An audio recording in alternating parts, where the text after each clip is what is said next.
So let's talk about the habits. Sorry, what's the URL? Give it to me and I'll put it in the The comments. 7stepguide.com. 7stepguide.com. And this is basically a 7-step guide to help people get free from porn.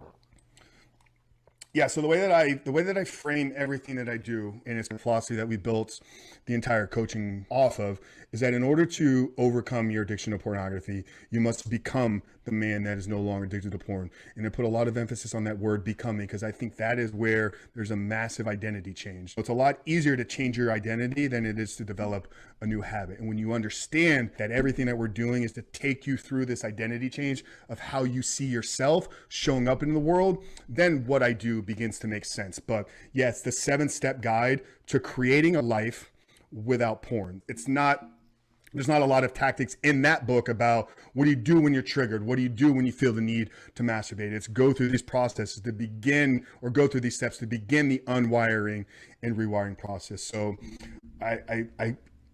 I may butcher them a little bit, but I believe it's, identify and acknowledge that there is a problem. That's addiction therapy 101. Like, if you're going to change anything in your life, you got to admit that there's a problem that needs to be changed. Reach out to somebody else or get some type of accountability. So you need to, once you've identified there's a problem, you need to tell somebody else about it. That could be a coach. It could be a therapist. It could be not your spouse, not your partner. That's not the person that becomes your accountability. Somebody ideally in the same sex. So if men, pastor, coach, just a male mentor. So you tell them that there's a problem. You commit to making change. So all those are tied up in the first three. Then you write a plan. No, you identify the problems that porn has created in your life. So if you're going to change something, you have to know what needs to be changed.